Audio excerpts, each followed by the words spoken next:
Pemerintah tengah melakukan harmonisasi atas gagasan pemekaran 3 provinsi baru di Papua, yakni Papua Selatan, Papua Tengah, dan Pegunungan Tengah. Ada yang setuju, ada juga yang tidak. Mereka yang setuju menilai Papua pasti akan maju dengan percepatan pembangunan.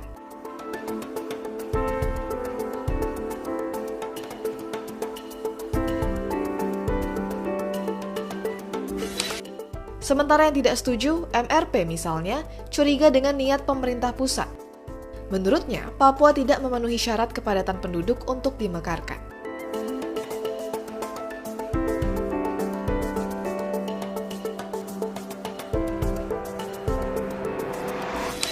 Gelombang penolakan pemekaran akhirnya meluap di berbagai daerah.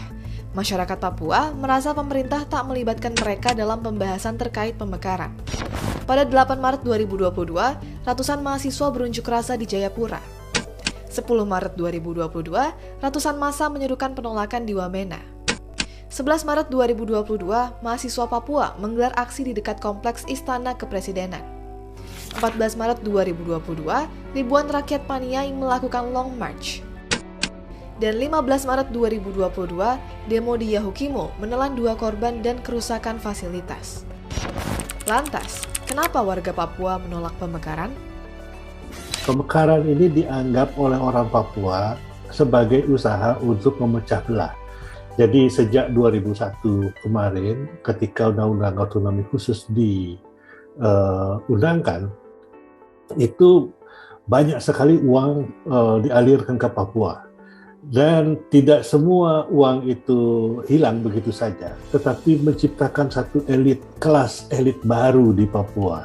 Dan banyak sekali dari elit-elit ini, elit-elit lokal ini yang diuntungkan oleh otonomi khusus menjadi kaya raya, tidak ada accountability, tidak ada satupun elit Papua yang ditangkap oleh KPK misalnya. Itulah yang menyebabkan mengapa di bawah itu sangat kuat arus untuk menolak pemekaran. Pemekaran juga dinilai bisa menimbulkan problem yang meminggirkan masyarakat asli Papua. Sama seperti program transmigrasi pada masa lalu, pemekaran jadi kendaraan bagi pendatang baru dan makin memperparah dominasi mereka di sana.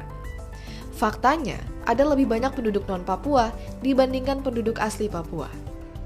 Karena di kalangan Papua, itu kuat sekali sentimen bahwa ini semua infrastruktur jalan dan lain sebagainya itu bukan untuk orang Papua.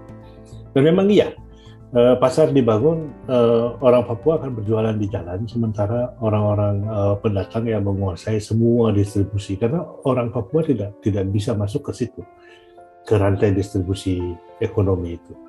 Migrasi itu menjadi masalah yang sangat besar di Papua, dan itu tidak mau diakui oleh pemerintah, dan memang tidak harus diakui karena memang tujuan politik dari pemerintah adalah mengisi orang, memasukkan orang dari luar karena ini wilayah Indonesia. Jadi itu memang belum meledak menjadi satu masalah. Di masa depan saya kira itu akan menjadi masalah yang sangat serius.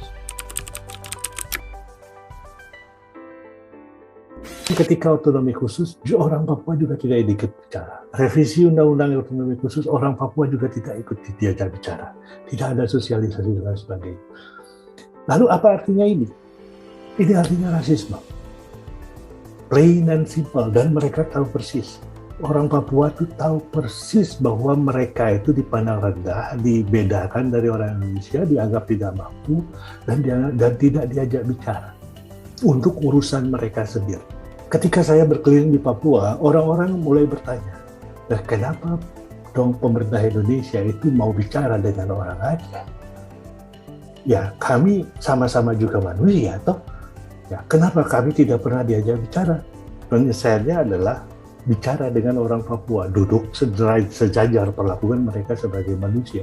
Yang dibutuhkan adalah penyelesaian seperti Aceh. Aceh selesai. Karena dianggap mereka terus kemudian sekarang, ya sudah, kami berdaulat sebagai orang Aceh di dalam Indonesia. Kenapa kita tidak bisa melakukan yang sama terhadap Papua?